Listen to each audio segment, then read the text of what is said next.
بسم الله الرحمن الرحيم.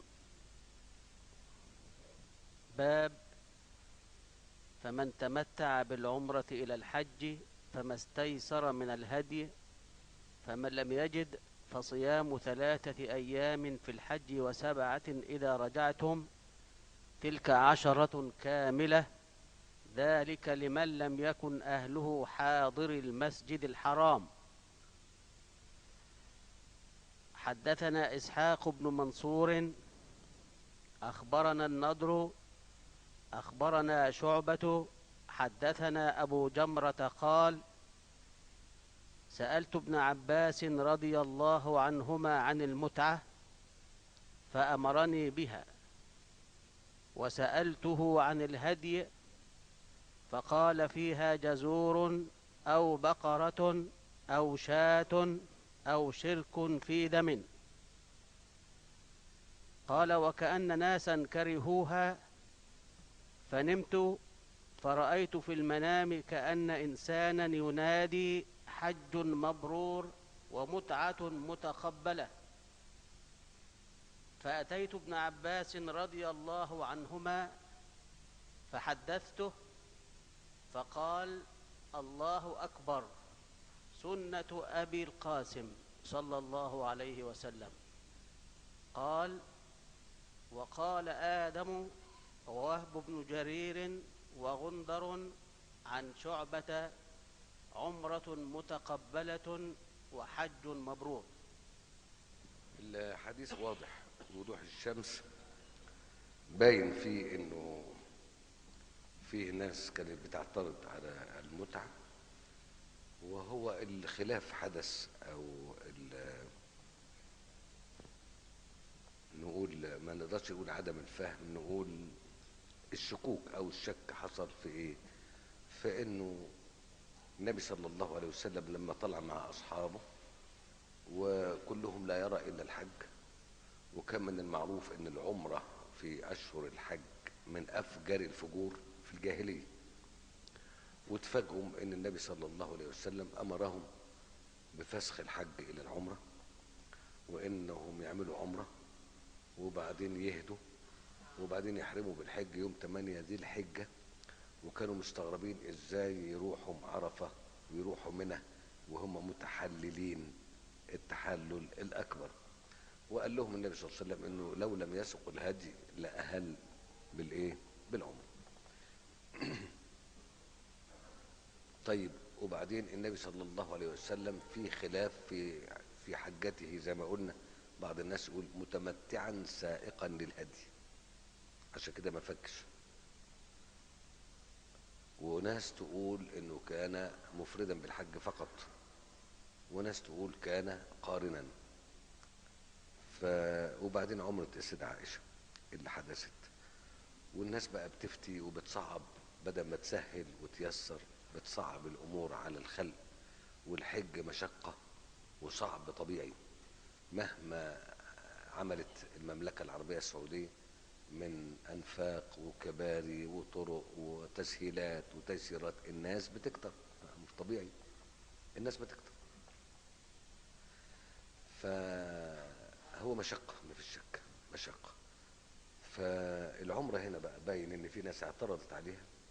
معترضين على اساس ايه؟ معترضين على اساس ان العمرة اللي حدثت ايام النبي صلى الله عليه وسلم كانت عمرة خاصة. خاصة يعني ايه؟ خاصة باصحابه. طب ازاي خاصة باصحابه؟ ازاي؟ فاللي حصل ابو جمرة لما سأل ابن عباس قال له اعمل عمرة وتمتع. ولما الناس كرهوها ابن عباس صحابي وفاهم، فلما عملها، وابو جمرة من التابعين، فلما عمل العمرة لقى حد بيقول له عمرة متقبلة وحج مبرور، فرح بيه قوي ابن عباس وقال الله اكبر، سنة ابي القاسم. وفي حديث تاني نفس الرواية لكن فيها اضافة، ان قال له ايه؟ استنى عندي بقى واعمل لك، اعمل لك جعل يعني وكده، لانه حس انه راجل مبروك. لانه لما مين يضمن انه يروح يحج ويرجع مقبول؟ مين يضمن دي؟ محدش يضمنها، مهما ادى من مناسك مظبوطه وكل حاجه ما يضمنش. فده ضمن. فيبقى اذا العمره مع الحج بنظام التمتع جائزة وسنة أبي القاسم كما قال ابن عباس. خلاص، أدي واحدة. نكمل بقى عشان نشوف بقية الروايات والحكايات اللي حكيت لكم عنها وفوجئت بيها السنة دي في السعودية، وكل سنة ناس تفتي وناس تطلع كلام ومش عارف يعني ليه كده، مش صح. نعم. باب ركوب البدن، لقوله: والبدن جعلناها لكم من شعائر الله لكم فيها خير، فاذكروا اسم الله عليها صواف، فإذا وجبت جنوبها فكلوا منها وأطعموا القانع والمعتر، كذلك سخرناها لكم لعلكم تشكرون. لن ينال الله لحومها ولا دماؤها ولكن يناله التقوى منكم، كذلك سخرها لكم لتكبروا الله على ما هداكم وبشر المحسنين. البدن سميت بدن اللي هي الجمال، سميت بدن لعظم بدنها. البدن كبير، اكبر حاجه هي الجمل، اكبر من البقره واكبر من الجاموسه واكبر من الشاة، فعشان كده سموها ايه؟ بدنه. بدنه ليه؟ لان بدنها كبير. فالبدن جعلناها لكم من شعائر لا، اي من علامات النسك وعلامات العباده وما الى ذلك. اما بيقول اطعموا منها القانع والمعتر، المعتر الطائف الذي يطوف بغير ان يسأل، والقانع السائل. اطعموا القانع والمعتر. القانع الذي يسأل، يمد ايده يقول اديني. المعتر ما يسألش، انما يلف حواليك كده ويطوف حواليك كده، فتفهم ان هو ايه؟ انه محتاج. نعم. طبعا كلمة لن ينال الله لحومها ولا دماؤها ولكن يناله التقوى منكم، الكلمة دي كويسة جدا وبتريح قوي، لانه كونك تنحر وتذبح وما تعرفش تفرق او تفرق لناس مستحقة او غير مستحقة، مش ده الموضوع. الموضوع كله ان ربنا سبحانه وتعالى يتقبل منك هذا العمل وهذه الأضحية، انما هو لا هيوصل له لحمها ولا هيوصل له دمها، انما هو نحر في اليوم ده اعمال تقرب الى الله تعالى، والنفقة اللي بتنفق فيه اعمال تقرب الى الله تعالى. قال مجاهد: سميت البدن لبدنها، والقانع السائل، والمعتر الذي يعتر بالبدن من غني أو فقير. وشعائر يعتر بها يعني ايه؟ يعتر بالبدن يعني يطيف بها. جبت انت الجمل وقمت نحرته ووقع، هو بقى عمال يلف كده ويروح كده ويجي كده، سواء محتاج او مش محتاج، هو ده المعتر. نعم. وشعائر استعظام البدن واستحسانها.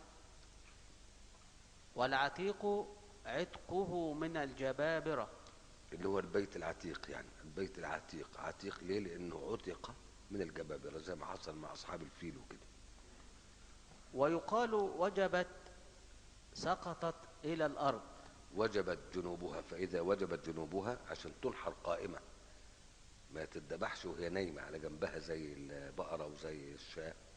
الناقة لما تتذبح وهي واقفة على رجليها معقولة إحدى الأقدام، يعني الإيد الأولانية الشمال أو اليمين تتربط عشان ما تعرفش تجري، تتربط تعقد، وتفضل واقفة على 3 رجلين، وتنحر وهي واقفة في المنحر. المنحر اللي هو آخر العنق عند اتصاله بإيه؟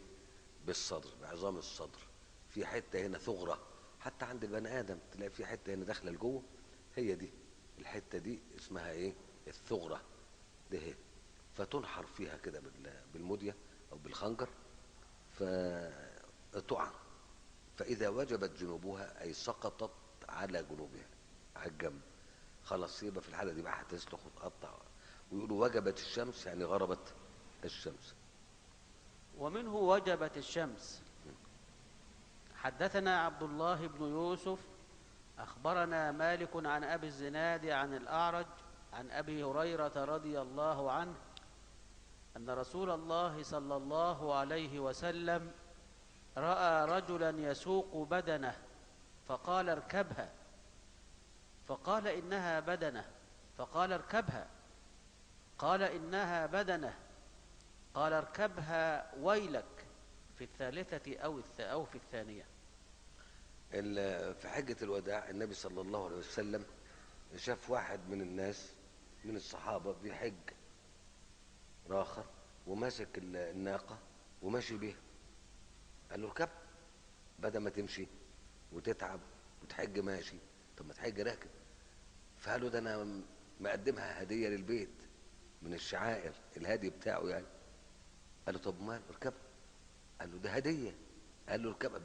بيكرر الكلام، فاهم ان النبي صلى الله عليه وسلم ما سمعوش، او فاهم ان النبي صلى الله عليه وسلم ما خدش باله هو اصلا. فعشان كده في الاخر قال له ويلك اركبها ويلك، فركبها. شوف التيسير بتاع النبي صلى الله عليه وسلم.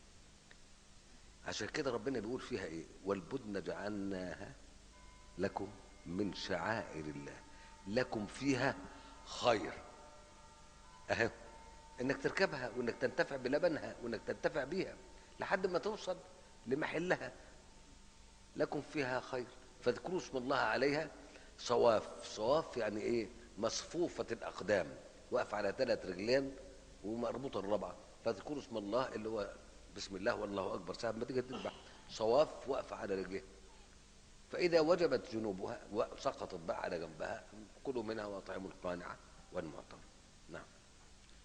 حدثنا مسلم بن إبراهيم حدثنا هشام وشعبة قال حدثنا قتادة عن أنس رضي الله عنه أن النبي صلى الله عليه وسلم رأى رجلا يسوق بدنه فقال اركبها. قال إنها بدنة، قال اركبها.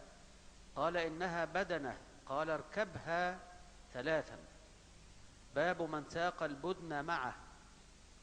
حدثنا يحيى بن بكير حدثنا الليث عن عقيل عن ابن شهاب عن سالم بن عبد الله أن ابن عمر رضي الله عنهما قال تمتع رسول الله صلى الله عليه وسلم في حجة الوداع بالعمرة إلى الحج وأهدى، فساق معه الهدي من ذي الحليفة. وبدأ رسول الله صلى الله عليه وسلم فأهل بالعمرة ثم أهل بالحج، فتمتع الناس مع النبي صلى الله عليه وسلم بالعمرة إلى الحج، فكان من الناس من أهدى فساق الهدي ومنهم من لم يهدي. فلما قدم النبي صلى الله عليه وسلم مكة قال للناس من كان منكم أهدى فإنه لا يحل لشيء حرم منه حتى يقضي حجه، ومن لم يكن منكم أهدى فليطف بالبيت وبالصفا والمروة وليقصر وليحلل ثم ليهل بالحج. فمن لم يجد هديا فليصم 3 أيام في الحج و7 إذا رجع إلى أهله.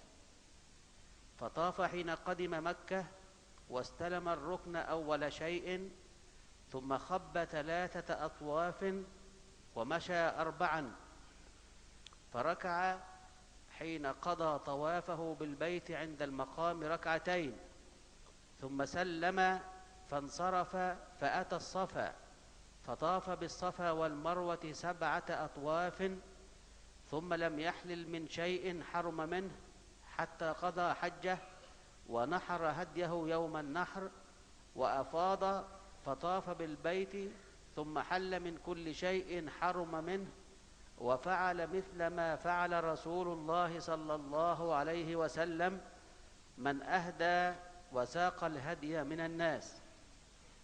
وعن عروة أن عائشة رضي الله عنها أخبرته عن النبي صلى الله عليه وسلم في تمتعه بالعمرة إلى الحج فتمتع الناس معه بمثل الذي أخبرني سالم عن ابن عمر رضي الله عنهما عن رسول الله صلى الله عليه وسلم. الحديث هنا واضح جدا جدا جدا، والترتيب فيه واضح قوي، باين فيه أمرين. الأمر الأول إنه المتمتع إذا ساق الهدي جاز له أن يكون متمتعا بالعمرة إلى الحج لكن ما دام ساق الهدي ما يصحش يحل من العمرة إلا لما ينحر هديه. الحديث بيقول كده. وإن اللي ساق الهدي معناه إنه ساق الهدي حين أحرم، ساق الهدي معه، مش قبل ما يحرم أو بعد ما أحرم. معناها إنه جاهز معاه هديه، فيحرم ويقلد هديه أو يشعره. التقليد الهدي إنه يلبسه قلادة. قلادة دي بقى عقد، فردة جزمة، أي حاجة يلبسها له في رقبته الناس تعرف إن ده إيه؟ هدي. أما الإشعار فيجي في السنام، سنام الجمل أو الناقة، من الجنب يجرحها بالسكين. يجرحها إيه؟ بالسكين. وبالتالي تبان إنها إيه؟ مشعرة. ده الإشعار، يعني إعلام. الشعيرة العلامة، والشعائر العلامات. فباين هنا الناس بقى اللي بتقول إنه كان النبي صلى الله عليه وسلم متمتعا سائقا للهدي من أجل ذلك لم يحل حتى نحر هديه، كلامهم مستند لإيه؟ للحديث ده، للحديث ده. وما نقدرش نقول لا، احتمال، عشان ما نقطعش بالكلام. الحديث فيه نقطة واحدة بس، ثغرة، ثغرة.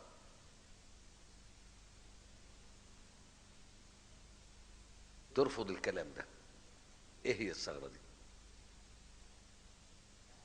حد يعرفها؟ حد خد باله منها؟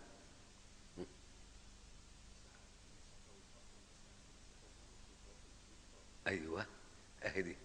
ان هي قال انه راح استلم الركن، خب في الاشواط الثلاثه اللي هو الايه؟ الهروله دي، ومشى في الاربعه، ثم صلى ركعتين وخلف المقام دول السنه، ثم اتى الصفا فسعى فيها 7 اشواط. كل ده كويس، ولم يحل، وفضل لحد ما نزل بقى من عرفه ومزدلفه ومنى، فطاف بالبيت 7 ثم حل ونحر هديه من النحر. ما قالش انه سعى بقى، ما قالش انه سعى. يبقى ما دام ما سعاش، لو انه ما سعاش، ما هو صح يقول لك انه لم يذكره لانه مفهوم انه ضروري يكون سعى. وعدم ذكر الشيء لا ينفي وجود الشيء. مبدأ كده، قاعدة: عدم ذكر الشيء لا ينفي وجوده. واخدين بالكم؟ عدم ذكر الشيء لا ينفي ايه؟ وجوده. فمن هنا يبان قوي ان هو كان قارنا. إذا حسبناها بقى على نفس اللفظ، كان قارنا وقدم السعي بعد طواف القدوم. ويبقى الطواف اللي طافه ده طواف قدوم، ثم قدم سعي الحج والعمرة، بقي عليه طواف واحد، طواف الحج والعمرة. خلاص كده؟ فإن كان كده قارن كان بها، أمر مفهوم، خلاص عرفنا. إن كان متمتع خلاص. هو بيقول للناس إيه؟ من ساق منكم الهدي فلا يحل حتى يحل منهما جميعا. يبقى إذا ساق المحرم هديه معه لا يصح له أن ينحر حتى يحل من إيه؟ منهما جميعا. لا يصح أنه يحل حتى إيه؟ حتى يحل منهما جميعا، ولا ينحر هديه إلا يوم إيه؟ يوم النحر. يبقى دي قاعدة فهمناها.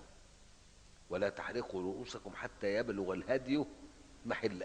أهي دي. السيدة عائشة برضو بتقول انه تمتع النبي صلى الله عليه وسلم في متعة النبي صلى الله عليه وسلم، زي ما بيقول برضو عروة، وبيروي عن السيدة عائشة برضو كلمة ايه؟ تمتع. من اغرب ما في الامور انه بعض الناس الائمة اللي قالوا ان النبي صلى الله عليه وسلم قارن، الحديث ده قدامهم، فجاه يتكلم عن كلمة تمتع النبي صلى الله عليه وسلم، كتب في تفسيره اي قرن بالنص ده، او كان متمتعا، اي كان قارنا. اي ازاي؟ اي اذا التمتع حاجه والقران حاجه، لكن كل يهدف الى تاكيد رايه. ودي اكبر افه يصاب بها انسان، انه يخضع الحديث او الايه، يخضعها للراي، او يفتش في الايات والاحاديث عما يثبت رايه. يبقى هو له راي الاول، وبعدين يدور على ايه بقى؟ على الادله اللي تسنده. لازم يخطئ، لازم. امال المفروض ايه؟ المفروض ما يبقالكش راي، ما يبقالكش راي اصلا، ما يبقالكش راي. وبعدين تعمل ايه؟ وبعدين تبتدي تقرا وتدور وتشوف الادله والاسانيد توصلك لايه. حين توصلك لراي ما خلاص يبقى هو ده رايك. فهمت ازاي؟ ما تبقاش معكوسه، ما تبقاش معكوسه. ما ابنيش رايي الاول وبعدين ادور على الدليل اللي سانده. لا، ده انا اشوف الدليل زي القاضي في المحكمه، ما يبصش للمتهم كده ويحكم عليه يقول لك المتهم ده باين عليه فعلا قاتل مجرم، شكله كده مجرم، شكله مجرم مجرم. ويبتدي يبص في الاوراق بقى، هيبص يدور على ايه؟ على ادله الادانه. ولو بص قال لك الراجل ده غلبان، طب ده يقتل ده وشه سمح، ده وشه مريح، ده الراجل ده شوف النور على وشه، معقول ده يقتل؟ فتعاطف معه. اول ما هيبص في الاوراق هيدور على ادله ايه؟ البراءه، مش كده؟ لكن لو انه شال منه الهوى خالص والراي المسبق ده وبدا يدرس القضيه، هتبان له الادله بتاعت الادانه وادله الاثبات، والترجيح هنا هيبقى ترجيح قائم على اسانيد وقرائن، مش قائم على ايه؟ على هوى. فمن اغرب ما شفته انا لعالم جليل كبير من قدامى العلماء من 400 500 سنه انه بيشرح الحديث ده متمتعا اي كان قارنا. ازاي؟ اني منطق يقول كده؟ كلمه تمتع حتى في القران، فمن تمتع بالعمره الى الحج، معناها الى دي يعني ايه؟ يبقى العمره هنا والحج هنا عشان يبقى في كلمه ايه؟ الى، مش كده؟ لكن القارن ما فيهاش الى، القارن ده التمتع دخل فين؟ العمره دخلت فين؟ في الحج. ادي واحده ناخد بالنا منها. لكن المهم ان الحديث ده هيدينا حاجتين. الحاجه الاولانيه ان التمتع جائز ومباح وسنه، وامر رسول الله صلى الله عليه وسلم بها اصحابه علشان ينفي مقوله الجاهليه ان العمره في اشهر الحج من افجر الفجور. دي اول حاجه عشان العله تبقى مفهوم. تاني حاجه انه من ساق معه هديه لا يصح له ان يحل حتى يحل من الحج والعمره كاملا، سواء كان بقى متمتعا مفردا قارنا، مش موضوعنا. المهم انه ايه؟ ما يحلش الا لما يحل ايه؟ من كله. وضحت؟ نعم. باب من اشترى الهدي من الطريق. شوف بقى، خد بالك من دي، خد بالك من دي بقى، لان دي خطيره جدا. هترد على الفتوى اللي حصلت في السعوديه السنه دي من بعض الناس هناك وعملت بلبله في دماغ الناس. من اشترى الهدي من الطريق. نعم. حدثنا أبو النعمان حدثنا حماد عن أيوب عن نافع قال قال عبد الله بن عبد الله بن عمر رضي الله عنهم لأبيه: أقم فإني لا آمنها أن ستصد عن البيت. ستصدع. أن ستصد ستصد. الهامش. ستصد عن البيت. انت في الهامش الهامش. ستصد. أيوة. طيب في المتن عندك بالضم. ستصد، أيوة. اي ستصد الحرب القائمة. أيوة. تقدير بقى محذوف. ستصد عن البيت. قال: إذن أفعل كما فعل رسول الله صلى الله عليه وسلم، وقد قال الله: لقد كان لكم في رسول الله أسوة حسنة. ايه بقى الموضوع ده بقى؟ ستصد عن البيت ولا ستصد عن البيت ليه؟ السنة دي بالذات كانت ولاية عبد الملك بن مروان، وعبد الملك بن مروان كان في الخلافة، وفوجئ بالزبير عبد الله بن الزبير يلم شوية ناس حواليه ويبايع له بالخلافة في مكة. وطبعا الخلافة كانت في الشام من زمن معاوية بقى، من زمن معاوية لما نقل العاصمة أو مركز الخلافة إلى الشام مع معاوية، وبعدين يزيد بن معاوية، ومشيت لحد ما وصلت لعبد الملك، عبد الملك ابن مروان. فعبد الله بن الزبير بويع له بالخلافة. انقلاب يعني، انقلاب زي ما نقول احنا مثلا في مصر، ويجي واحد مثلا في قنا ويقول لك استفتاء والناس في قنا بيعوه وعملوه رئيس جمهورية. ينفع؟ ينفع كده؟ هيساب ولا الجيش يروح يضربه؟ امر طبيعي، الجيش لازم يروح يضربه، لان هتتفتت الامه وهتحصل حاجه مش مظبوطه، حتى وان كان الشخص ده يعني ملك. لان ما دام بويع لشخص انتهينا، لازم تستقر الامه عليه. اي حد تاني يبايع بعديه يقتل، وفيها حديث، وفيها ايه؟ حديث. فطبعا عبد الله بن الزبير لما ابوه له بالخلافه في مكه، الله طب يعني معناها بينقل الخلافه كلها الى مكه، والدواوين بقى والحدوته، والبلد تنقسم نصين، ويبقى شويه في الشام وشويه في مكه وشويه في الحجاز. طب ومصر تروح تبع مين؟ وتبقى حدوته. فبعتوا له وحاجات زي كده. مين بقى اللي بعتوه له؟ بعتوا له الجيش، وعلى راس الجيش كان الحجاج ابن يوسف الثقفي. عشان كده دي النقطه السوداء في تاريخ حجاج بن يوسف الثقفي، اللي على اساسها حصلت كل الاتهامات اللي حصلت له، انه راح مكه، وانه ضرب مكه بالمنجنيق، وانه قبض على عبد الله بن الزبير، وانه صلبه وسابه مصلوب مده، وجت اسماء وقال اما انا لهذا الركب ان ينزل. عارفين القصه دي. لكن لما نمسك الموضوع مبرأ من عبد الله بن الزبير، ابن مين؟ ابن الزبير بن العوام، حواري رسول الله صلى الله عليه وسلم. امه مين؟ اسماء ذات النطاقين. تمام. خالته مين؟ عائشه ام المؤمنين. الزبير اصلا يبقى ايه بالنسبه لرسول الله؟ ده قريبه، ده نسبه، ده ابن عمته. طيب جده مين؟ ابو بكر. جده من ناحيه من ناحيه امه، جده عبد الله بن الزبير من ناحيه امه ابو بكر الصديق. الزبير بن العوام مناسب رسول الله من ناحيه مين؟ سيده خديجه، وابن عمها سيده خديجه بنت خويلد. الزبير يقرب لها. فطبعا منزله عبد الله بن الزبير كبيره كبيره كبيره كبيره جدا. ايوه كويس. بايه؟ بعمله ولا بنسبه؟ بنسبه. بنسبه. ان الله ليس بينه وبين احد من خلقه نسب. مش كده برضه؟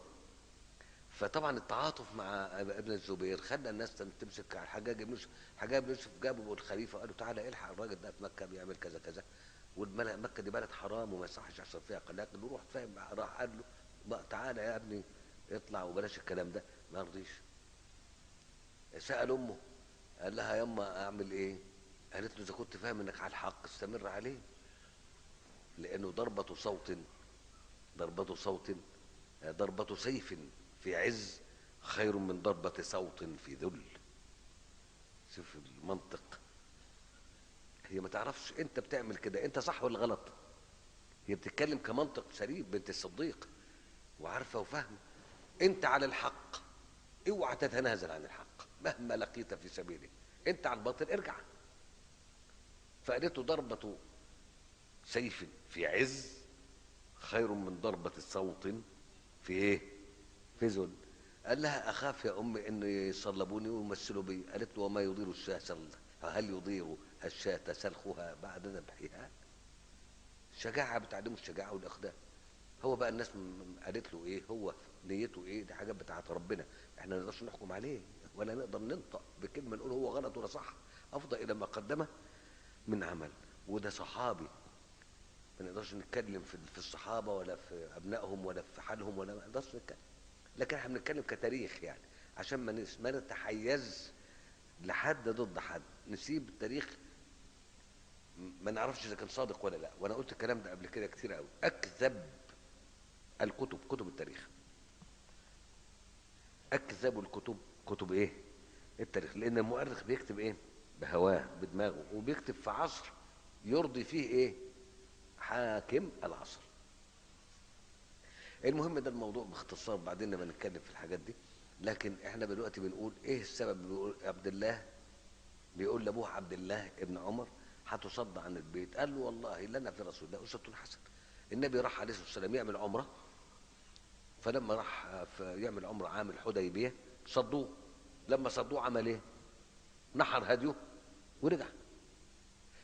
اعمل زيه، ما جراش حاجه. خلاص. وخرج ناويا ايه؟ العمره. نعم. فأنا أشهدكم أني قد أوجبت على نفسي العمرة خرج ناوي عمره أهو. فأهل بالعمرة. طبعا قال: الكلام ده إهلاله بالعمرة في أشهر الحج، عرفنا منين إنها كانت في أشهر الحج؟ يبقى العمرة في أشهر الحج جايزة أهي. عرفنا منين؟ من الكلام اللي جاي في السكة. بقى عمل إيه؟ قال: ثم خرج حتى إذا كان بالبيداء أهل بالحج والعمرة. أهو شوف، أهل بالحج والعمرة بقى. ليه؟ قال: ما أرى إلا أن شأنهما إيه؟ واحد. وقال: ما شأن الحج والعمرة إلا واحد. خلاص، ما الحج والعمرة حاجة شيء واحد. بدل ما أنا أحرمت بالعمرة، ما يلا بالحج بالمرة. أشهدكم أني قد أوجبت حجة مع عمرتي. ثم اشترى الهدي من قديد ثم قدم فطاف لهما طوافا واحدا. لا، نقول بقى اشترى الهدية منين وتحط تحتها خط. من قديد. يبقى لم يسق الهدية معه. خد بالك، يبقى لم يسق الهدية معه. ولما اشترى الهدي من قديد اشتراه وهو ايه؟ محرم، وكان خلاص على وشك الدخول الى مكة. يبقى لم يسق الهدية معه. فاهمين ولا مش فاهمين؟ خدوا بالكم عشان تعرفوا تردوا على الناس اللي بتفتي غلط. نعم. ثم قدم فطاف لهما طوافا واحدا. يبقى كان ايه؟ بدم طاف لهما طوافا واحدا يبقى كان ايه؟ قارنا على طول. على طول قارنا، ولم يسق الهدي، وانما اشتراه من بعض الطريق من قديد. نعم. فلم يحل حتى حل منهما جميعا. بس يبقى كان قارنا غير سائق للهدي، بل اشتراه من بعض الطريق. طب هل احنا بنعمل كده؟ ايوه، انا شخصيا بعمل كده. ازاي؟ مرة انا في المدينة وقبل ما احرم خالص رحت الكشك بتاع مؤسسة الرجحي واديته 380 ريال ولا 330 ريال كان ساعتها، ما اعرفش ولا كام، وقلت له اديني ايصال بالهدي. يبقى انا اشتريت ولا ما اشتريتش؟ اشتريتها. ادي اشتريت وكنت قارنا واشتريت. وضحت؟ طيب افرض ان انا متمتع بقى وهشتري هدي تمتع واشتريته برضه من المدينه، صح؟ ماشي. هيتذبح امتى الهدي؟ يتذبح بعد ما يتذبح. هروح اعمل العمره واحل الهدي لسه ما اتذبحش، هيتذبح في العيد. طب وماله؟ لكن انا اديت مناسك العمره خلاص. خلاص. وضحت ولا لسه؟ فاهمين؟ اهو ده اشترى من القديد اهو وكان قارنا. ويجي في المدينه الراجل بمنتهى الجرأه، الولاد المصريين يسالوه يقولوا له: يا عم الشيخ، ينفع ان احنا نبقى قارنين؟ قال: كيف تقرن هل سقط الهدي معك؟ عمل لهم بلبله. سقط الهدي معه؟ ده هتبقى حدوته دي يعني. الاسلام يصلح لكل زمان ومكان، والنبي صلى الله عليه وسلم فاهم وعارف الدنيا هيحصل فيها لحد يوم القيامه، وربنا موري له كل حاجه. عارف ان في طيارات ومراكب وقرعه ومرعى ومصيبه سودة عشان تحج، حدوته وحكايه وروايه. يبقى النهارده انا اجيب خروف وامشي بالخروف اروح بيها حج، اجيب ناقه وامشي بيها؟ كلام ده هل يكلف ربنا الناس ما لا يطيقون؟ فللاسف المشايخ اللي بتبقى مش شايفه ومن كتر ما هي متعميه عن الدراسه والقرايه متمسك برايه ويسوق بقى كل ما يؤيد ايه؟ ذاك الراي. فاهم؟ فخلي بالكم الحديث ده بتاع عبد الله ابن عمر في ابواب الحج، وتبقوا حافظين القصه. انه في السنه اللي كان فيها فتنه ابن الزبير وابنه قال له هتصد عن البيت، قال له اعمل زي ما عمل النبي عليه الصلاه والسلام واحرم بالعمره، او نوى العمره، ما كانش احرم لسه. وبعدين لما وصل لذي الحليفه الميقات، طبعا احرم من الميقات بقى، لانه لو كان احرم من الميقات بالعمره وبعدين كمل السكه وقال بقى ادخل عليها الحج ما كانش نافع.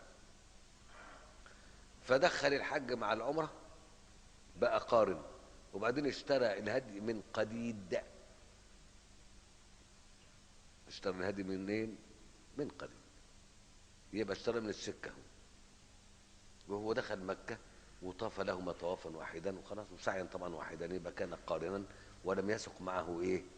الهدي. يبقى لا يشترط للقارن ان يسوق هديه معه، واضح؟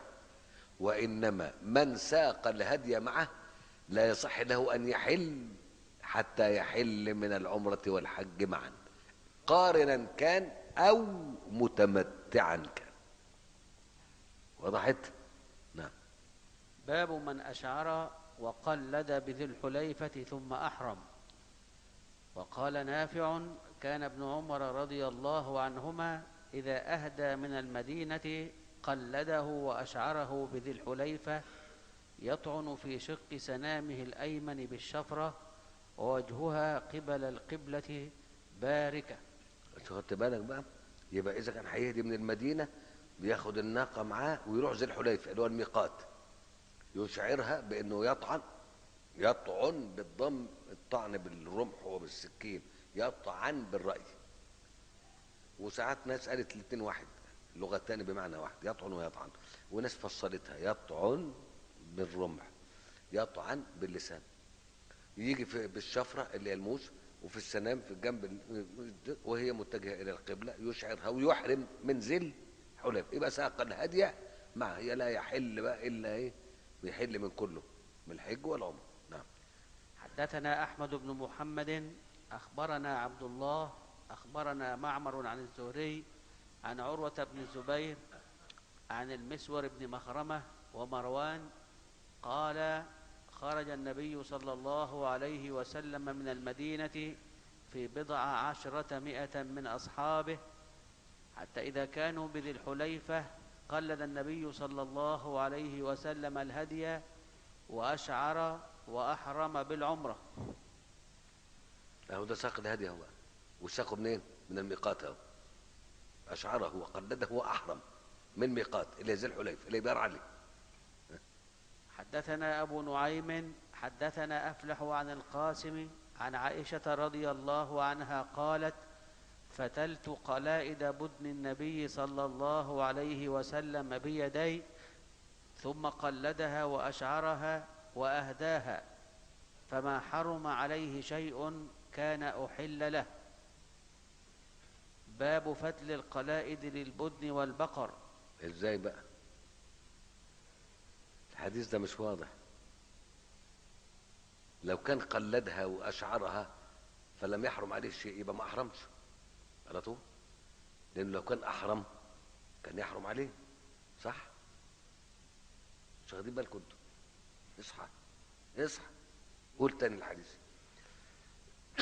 حدثنا أفلح عن القاسم عن عائشة رضي الله عنها قالت: فتلت قلائد بدن النبي صلى الله عليه وسلم بيدي. فتلتها يعني ايه؟ ضفرتها. ضفرت ايه؟ بتجيب حبل وتضفره تضفره تضفره زي الضفيره، وبعدين ايه؟ تعملها قلاده عشان تلبسها لمين؟ للناقه البدن. ثم قلدها وأشعرها وأهداها، اهداها. فما حرم عليه شيء كان أحل له. يبقى ما كانش بيحج سنتها على طول، على طول. ويبقى اهداها اي ارسلها هديا للبيت مع ابي بكر الصديق حين امره على الحج في السنه 7 من الهجره او 8 من الهجره على طول. طب هي عاوزه تقول ايه؟ عاوزه تقول انه ممكن لغير الحاج ان يرسل هديه ويقلده ويشعره ويبقى انسان حلال لا يحرم عليه شيء لانه لم يحرم بحج او بعمره. فلا يشترط لتقليد الهدي واهداء الهدي للبيت ان يحرم المهدي الا ان يكون محرما، يعني ناويا للحج والعمره بس. طيب هل ممكن بقى من هنا؟ ايوه من هنا ممكن. تجيب جمل حلو صغنن كده وتسعره وتعمله وتقطع له تذكره في العباره وتوديه مع عمك حسن، تقول له خد ده وديه هدي. خدوا عم حسن وداه السويس وركبوا العباره وقطع له تذكره ونزل بيه وماشي بيه، حاجه حلوه خالص. انت بقى تعمل ايه بقى هنا؟ ولا حاجه، تقص ضوافرك وتستحمى وتقص شعرك ومش حاجه. فهمت؟ ده اذا افترضنا يعني. ادي معنى الحديث. ونشوف بقى هيجي تاني حديث تاني يوضح الكلام ده يا ترى ولا لا. نعم. باب فتل القلائد للبدن والبقر.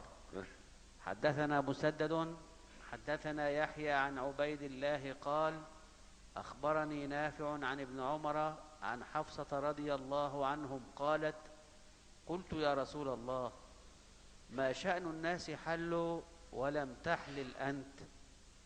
قال إني لبت رأسي وخلدت هديي فلا أحل حتى أحل من الحج. اهي دي بقى وضع تاني. شفت الفرق بقى بالحديثين؟ بقى الحديث دكها لم يحرم عليه شيء، لم يكن ايه من قبل، مش كده برضه؟ هنا بقى بتقول له الناس حلت وانت ما حلتش، قال لها ايه؟ لبت راسي وقلدت هدي فلا احل حتى احل منهما جميعا. يبقى ده في الحج بقى، يبقى ده في الحج محرم بقى وسائق للهدي معه. نعم. حدثنا عبد الله بن يوسف حدثنا الليث حدثنا ابن شهاب عن عروة وعن عمرة بنت عبد الرحمن أن عائشة رضي الله عنها قالت كان رسول الله صلى الله عليه وسلم يهدي من المدينة فأفتل قلائد هديه. خد بالك، يهدي من المدينة فأفتل قلائد هديه ثم لا يجتنب شيئا مما يجتنبه المحرم. الله، يبقى ما كانش محرم. مش ممكن يكون محرم وله خصوصية بقى ان هو يعمل زي ما عاوز، لا. يبقى كان يهدي من المدينة وأفتل قلائد الهدي بتاعته ثم لا ايه قولها، لا قولها عشان يحفظوها. ثم لا يجتنب شيئا مما يجتنبه المحرم. يبقى خلاص، يبقى بيجامع النساء وبيحط الطيب وبيقص شعره وبيقص ضفره وكل حاجه. وضحت؟ يبقى اذا اهدى غير المحرم جاز له ان يهدي زي ما هو عاوز. وضحت؟ باب إشعار البدن. وقال عروة عن المسور رضي الله عنه قلد النبي صلى الله عليه وسلم الهدي وأشعره وأحرم بالعمرة. خدت بالك من دي؟ قلد الهدي واشعره واحرمه بالعمر. في نقطه لازم هتتضح دلوقتي وهنفهمها كلنا، هي ايه؟ هي انه النبي صلى الله عليه وسلم الناس لما كانت معاه وخرج من المدينه، السيدة عائشه بتقول كلنا لا نرى الا ايه؟ الحج. وبعدين هو قال لهم اعملوها ايه؟ عمره. طب هيحلوا، اشمعنى انت مش هتحل؟ عشان سقط الهدي. ادي اللي اوجد ايه؟ الخلاف. ما قالش اصلا انا قارن، قال انا سقط ايه؟ الهدي. يبقى اللي منعه من انه يحل مش انه قارن، اللي منعه من الحل انه ايه؟ ساق الهدي. فهمت؟ يبقى كان متمتعا سائقا للهدي. ادي وجهة النظر بتاعت الناس دي. فهمت؟ خدت بالك وما خدتش بالك؟ لو كان قال انا ما اقدرش احل لان انا قارن كان خلصت، ما كانش بقى في اشكال. طب ليه ما قالش كده؟ طب ليه؟ دي صحيح.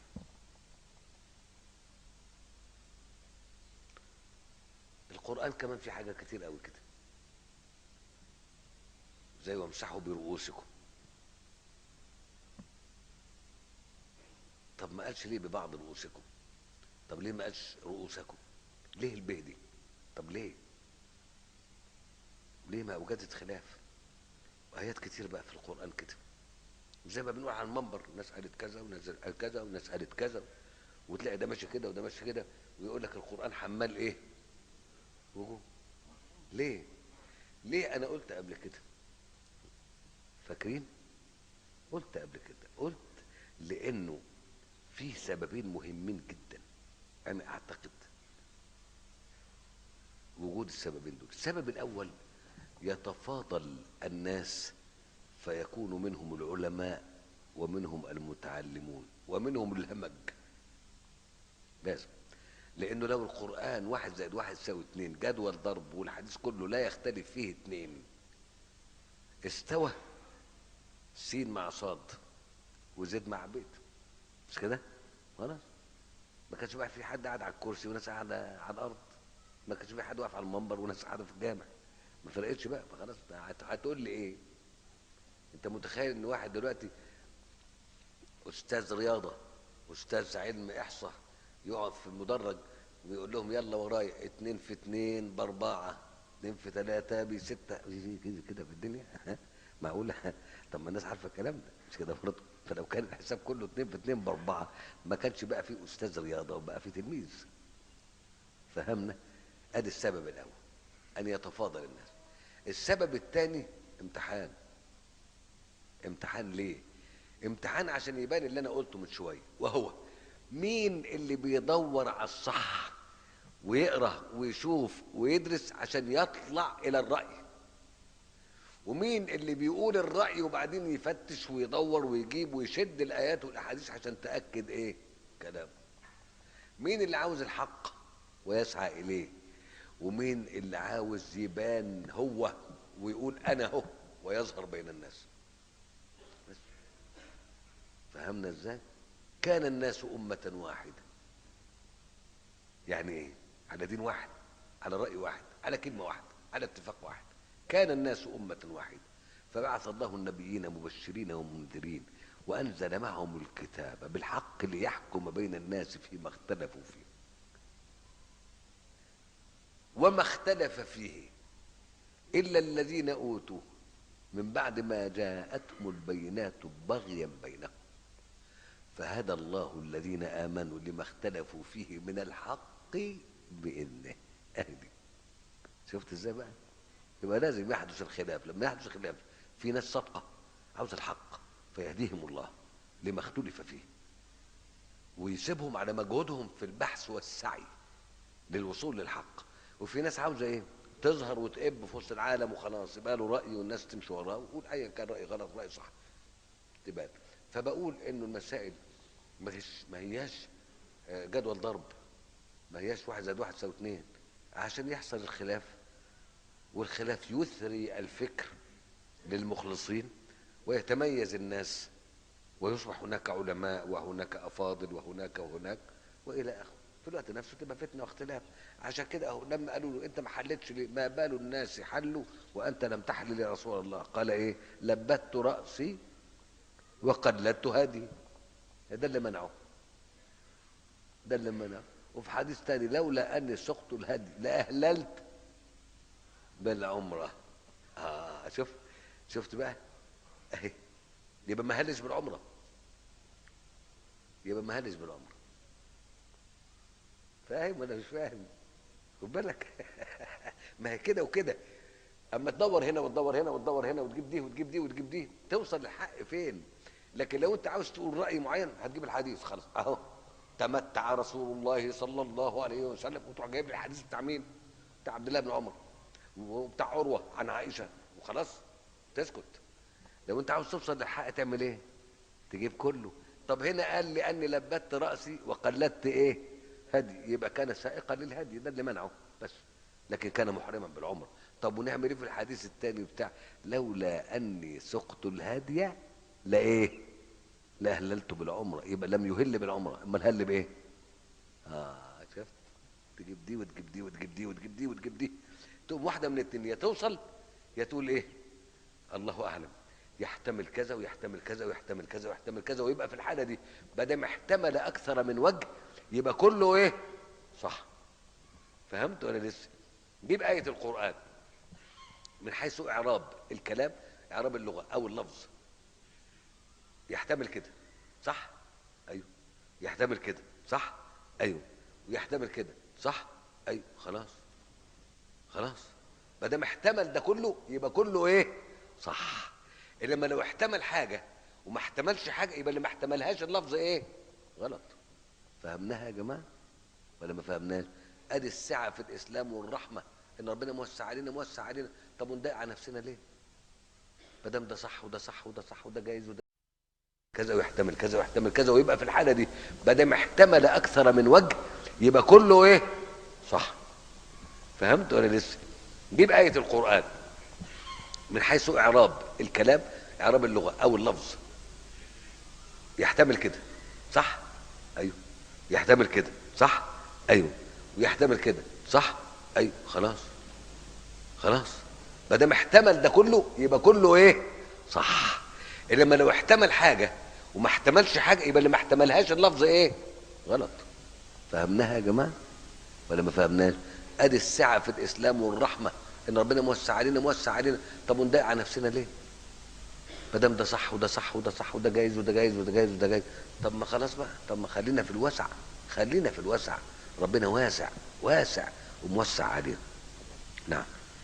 حدثنا عبد الله بن مسلمة حدثنا أفلح بن حميد عن القاسم عن عائشة رضي الله عنها قالت: فتلت قلائد هدي النبي صلى الله عليه وسلم ثم أشعرها وقلدها أو قلدتها ثم بعث بها إلى البيت وأقام بالمدينة فما حرم عليه شيء كان له حل.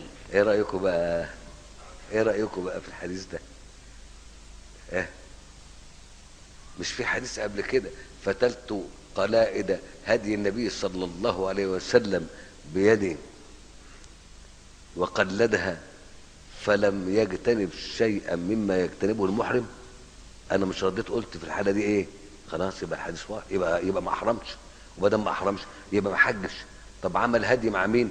ومكه كانت في ايدي المشركين والفتحه كانت السنه السابعه، يبقى كان في الحج بتاع السنه الثامنه الا اول مره يحدث فيه وراح فيه ابو بكر. مش كده؟ اول هدي بتاع الحديبيه حتى ما وصلش، دول نحروه في الحديبيه، حتى ان كانوا كل واحد فيهم هيعور الثاني وما الى ذلك. الحديث بقى هنا تقوله تاني واسمع كده، شوف الحديث بقى. عن عائشة رضي الله عنها قالت: فتلت قلائد هدي النبي صلى الله عليه وسلم ثم أشعرها وقلدها أو قلدتها ثم بعث بها إلى البيت بعث بها إلى البيت الكعبة، يبقى ما راحتش معاه، بعث بها إلى البيت وأقام بالمدينة يبقى ما حجش، يبقى بعتها مع مين؟ مع أبو بكر. فهمنا ولا لسه؟ وأقام بالمدينة. شوف بقية الحديث بقى. فما حرم عليه شيء كان له حل. شفت ازاي؟ بس خلاص يبقى الحديث ده وضح ايه. عشان كده انا بقول دايما يا جماعه ما تمسكش حديث وتفتي بيه. انت لازم عشان تفتي بحديث وتتكلم لازم تكون دارس الحديث كله على اقل. مش هقول لك احاديث كلها بخاري كله، اقل ما في الموضوع انك تبقى دارس كل ما ورد من حديث في نفس الموضوع ده.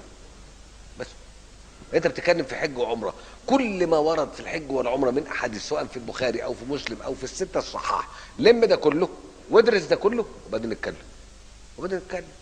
انما تقرا حديث ولا اتنين وتبتدي تتكلم حتى هتلخبط. نعم. باب من قلد القلائد بيده.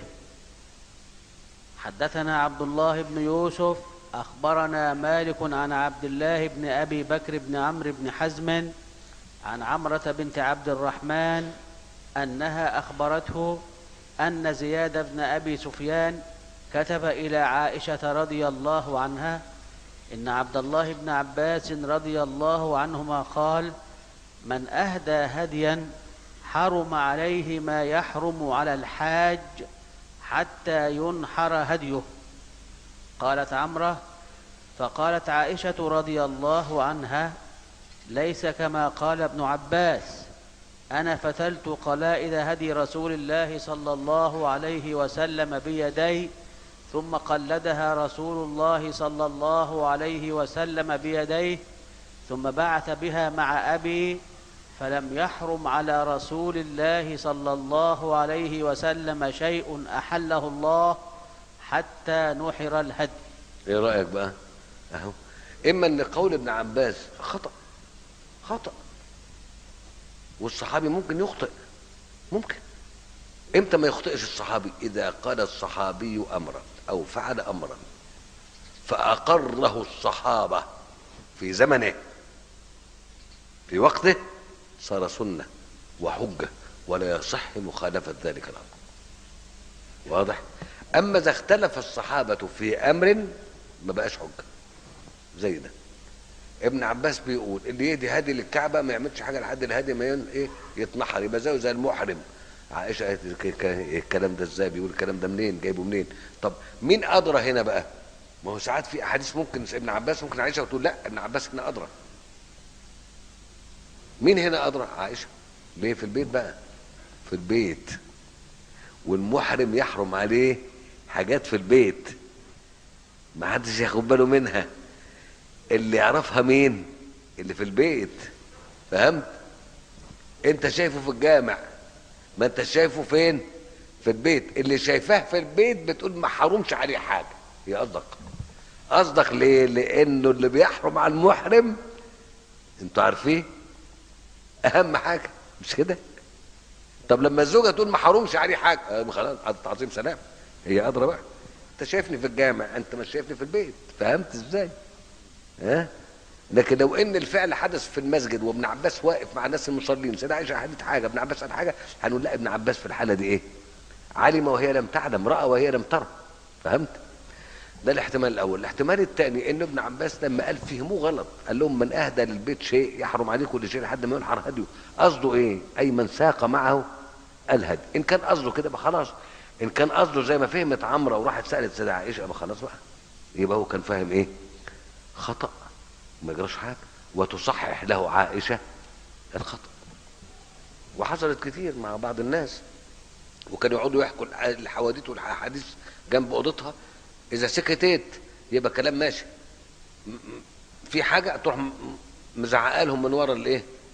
من ورا الحيطه، من ورا الساتر، وتقول لا لم يكن كذا ولم يكن كذا وانما كان ايه؟ كان كذا وكان كذا. باب تقليد الغنم. يعني مش الابل بس والبقر اللي يقلد، ممكن الغنمه كمان، رغم ان رقبتها صغننه تقلد. ايه برضه؟ تربط لها حبل في رقبتها كده، تضفره وتدلدل فيها حاجه تتعرف يعني. حدثنا أبو نعيم حدثنا الأعمش عن إبراهيم عن الأسود عن عائشة رضي الله عنها قالت: أهدى النبي صلى الله عليه وسلم مرة غنما. حدثنا أبو النعمان حدثنا عبد الواحد حدثنا الأعمش حدثنا إبراهيم عن الأسود عن عائشة رضي الله عنها قالت: كنت أفتل القلائد للنبي صلى الله عليه وسلم فيقلد الغنم ويقيم في أهله حلالا. شوف، ويقيم في اهله حلالا. اهله يعني ايه؟ نسائه. نعم.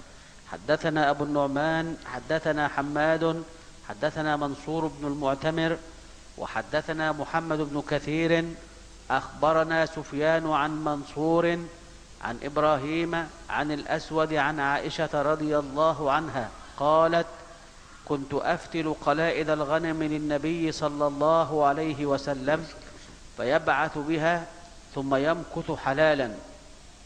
حدثنا أبو نعيم حدثنا زكرياء عن عامر عن مسروق عن عائشة رضي الله عنها قالت: فتلت لهدي النبي صلى الله عليه وسلم، تعني القلائد قبل أن يحرم. باب القلائد من العهن. حدثنا عمرو بن علي. العهن يا جماعه القطن، كالعهن المنفوش، القطن المندوف. العهن الصوف، العهن الصوف اللي ايه؟ المندوف كده، الصوف اللي هو مش مغزول، اللي هو يا دوبك شعر بس كده. حدثنا العهن الصوف، الكرسف الايه؟ القطن. نعم. حدثنا عمرو بن علي حدثنا معاذ بن معاذ حدثنا ابن عون عن القاسم عن أم المؤمنين رضي الله عنها قالت: فتلت قلائدها من عهن كان عندي. باب تقليد النعل. النعل يعني ممكن تحط القلائد من عهن اللي هو الصوف ده، هيعملوه كور كده ويربطوه في الحبل. ممكن من نعل يقلدها نعل، فردة جزمة يعني فردة نعل. نعم. حدثنا محمد أخبرنا عبد الأعلى بن عبد الأعلى عن معمر عن يحيى بن أبي كثير عن عكرمة عن أبي هريرة رضي الله عنه أن نبي الله صلى الله عليه وسلم رأى رجلا يسوق بدنه، قال: اركبها. قال: إنها بدنه. قال: اركبها. قال: فلقد رأيته راكبها يساير النبي صلى الله عليه وسلم والنعل في عنقها. نعم. تابعه محمد بن بشار. حدثنا عثمان بن عمر أخبرنا علي بن المبارك عن يحيى عن عكرمة عن أبي هريرة رضي الله عنه عن النبي صلى الله عليه وسلم. باب الجلال للبد. الجلال، انت عارفين الجل؟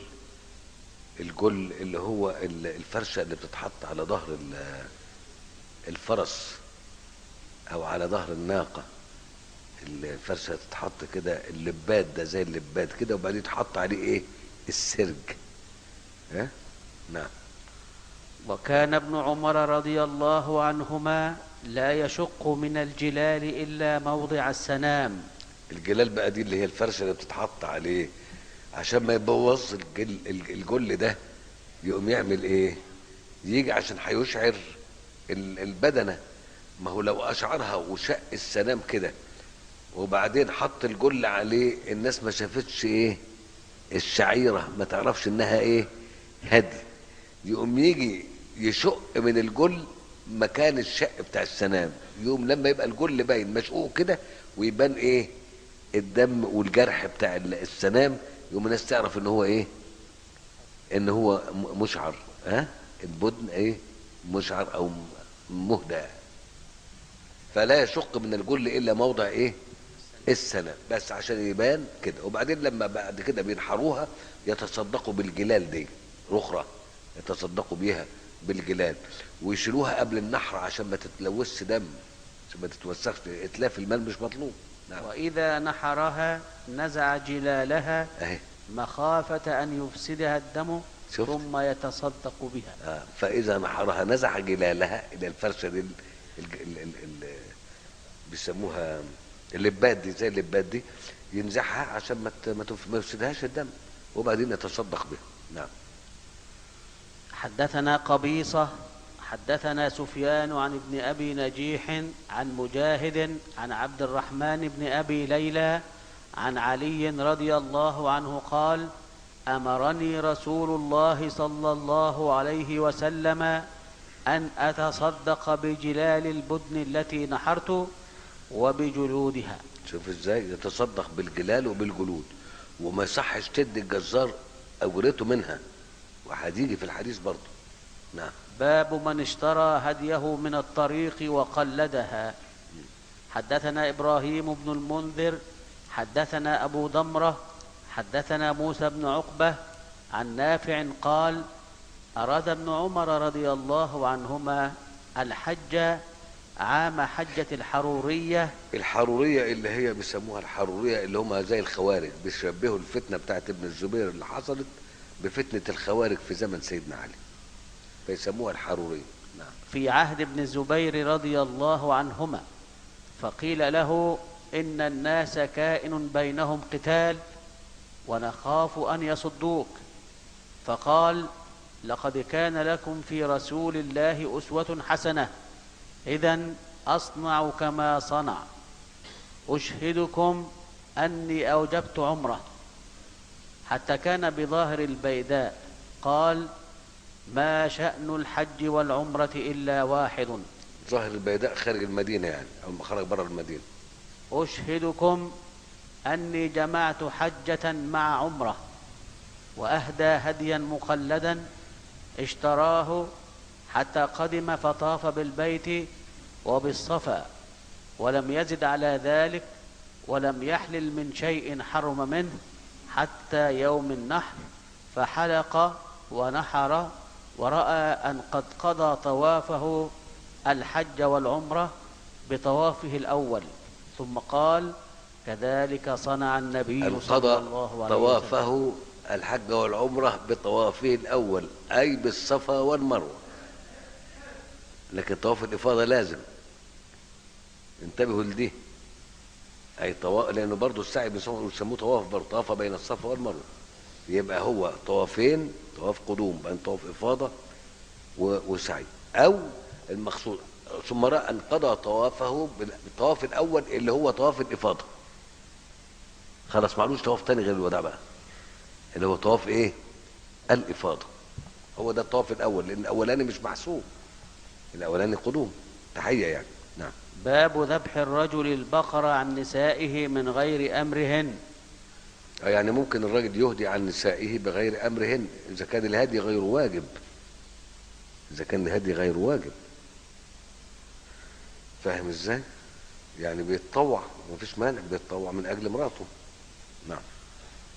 حدثنا عبد الله بن يوسف أخبرنا مالك عن يحيى بن سعيد عن عمرة بنت عبد الرحمن قالت: سمعت عائشة رضي الله عنها تقول: خرجنا مع رسول الله صلى الله عليه وسلم ل5 بقين من ذي القعدة لا نرى إلا الحج، فلما دنونا من مكة أمر رسول الله صلى الله عليه وسلم من لم يكن معه هدي إذا طاف وسعى بين الصفا والمروة أن يحل. قالت: فدخل علينا يوم النحر بلحم بقر، فقلت: ما هذا؟ قال: نحر رسول الله صلى الله عليه وسلم عن أزواجه. قال يحيى: فذكرته للقاسم فقال: أتتك بالحديث على وجهه.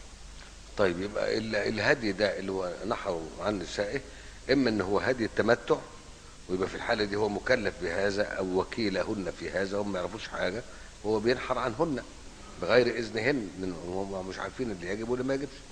واما انه كان هدي زائد يعني. نعم. باب النحر في منحر النبي صلى الله عليه وسلم بمنى. ممكن بقى النحر بمنى وبغير منحر النبي، لان احنا مش عارفين بالظبط كان فين المنحر، ها؟ لكن النهارده ما هوش موجود في المكان اللي كان موجود فيه، هيبان هنا انه عند الجمره. نعم. حدثنا إسحاق بن إبراهيم سمع خالد بن الحارث حدثنا عبيد الله بن عمر عن نافع أن عبد الله رضي الله عنه كان ينحر في المنحر. قال عبيد الله: منحر رسول الله صلى الله عليه وسلم. نعم. حدثنا إبراهيم بن المنذر حدثنا أنس بن عياض حدثنا موسى بن عقبة عن نافع أن ابن عمر رضي الله عنهما كان يبعث بهديه من جمع من آخر الليل، مزدلفه يعني من جمع اللي هي مزدلفه، حتى يدخل به منحر النبي صلى الله عليه وسلم مع حجاج فيهم الحر والمملوك. نعم. باب نحر الإبل مقيدة. حدثنا عبد الله بن مسلمة حدثنا يزيد بن زريع عن يونس عن زياد بن جبير قال: رأيت ابن عمر رضي الله عنهما أتى على رجل قد أناخ بدنته ينحرها. يا شوف بقى، اناخ البدنه بينحرها وهي ايه؟ بركه باركه. قال: ابعثها قياما مقيدة سنة محمد صلى الله عليه وسلم. قالوا لا، انحرها وهي واقفه ومقيده. وقال شعبة عن يونس: أخبرني زياد. باب نحر البدن قائمة. وقال ابن عمر رضي الله عنهما: سنة محمد صلى الله عليه وسلم. وقال ابن عباس رضي الله عنهما: صواف قياما.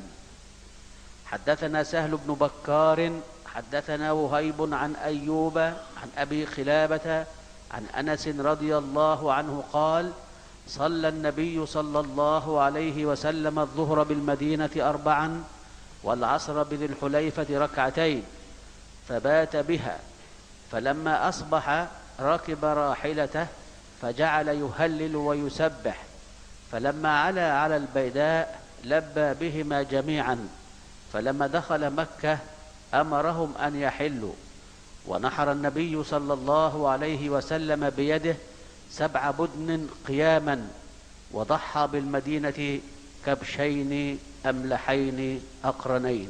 يعني ممكن ان ينحر الرجل بيده وممكن ان يكلف غيره بالنحر. نعم. حدثنا مسدد حدثنا إسماعيل عن أيوب عن أبي قلابة عن أنس بن مالك رضي الله عنه قال: صلى النبي صلى الله عليه وسلم الظهر بالمدينة 4 والعصر بذي الحليفة 2.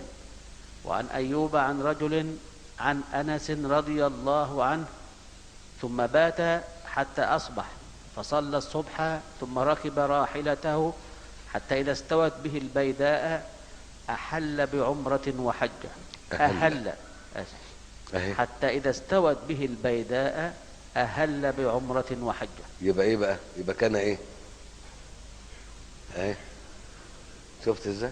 يبقى كان قارنا، أهل بعمرة وحج، يبقى كان قارنا. طب عشان كده بقى وجد الخلاف نتيجة الرواة، واحد يقول تمتع، واحد يقول أهل بعمرة وحجة، واحد يقول كذا، واحد يقول كذا، من هنا نشأ الخلاف. لكن ربنا أراد ذلك زي ما قلنا علشان يوسع على الناس، في نفس الوقت يبان الناس اللي بتدور على الحقيقة والحق فين، والناس اللي عاوزة تبلبل أفكار الناس فين. باب لا يعطي الجزار من الهدي شيئا. أيوة. أو لا يعطى الجزار من الهدي شيئا. أيوة. حدثنا محمد بن كثير أخبرنا سفيان قال أخبرني ابن أبي نجيح عن مجاهد عن عبد الرحمن بن أبي ليلى عن علي رضي الله عنه قال بعثني النبي صلى الله عليه وسلم فقمت على البدن فأمرني فقسمت لحومها، ثم أمرني فقسمت جلالها وجلودها. قال سفيان وحدثني عبد الكريم عن مجاهد عن عبد الرحمن بن أبي ليلى عن علي رضي الله عنه قال أمرني النبي صلى الله عليه وسلم أن أقوم على البدن ولا أعطي عليها شيئا في جزارتها. أعطي عليها شيئا منها، يعني ده المفهوم منها. إذا كان هتدي أجر على الجزارة تدي أجر إيه؟ خارجي. باب يتصدق بجلود الهدي. حدثنا مسدد حدثنا يحيى عن ابن جريج قال أخبرني الحسن بن مسلم وعبد الكريم الجزري أن مجاهدا أخبرهما أن عبد الرحمن ابن أبي ليلى أخبره أن عليا رضي الله عنه أخبره أن النبي صلى الله عليه وسلم أمره أن يقوم على بدنه وأن يقسم بدنه كلها لحومها وجلودها وجلالها ولا يعطي في جزارتها شيئا. باب يتصدق بجلال البدن. حدثنا أبو نعيم حدثنا سيف بن أبي سليمان قال سمعت مجاهدا يقول حدثني ابن أبي ليلى أن عليا رضي الله عنه حدثه قال أهدى النبي صلى الله عليه وسلم 100 بدنة فأمرني بلحومها فقسمتها ثم أمرني بجلالها فقسمتها ثم بجلودها فقسمتها. باب وإذ بوأنا لإبراهيم مكان البيت ألا تشرك بي شيئا وطهر بيتي للطائفين والقائمين والركع السجود. صدق الله العظيم. نقف عليه إن شاء الله.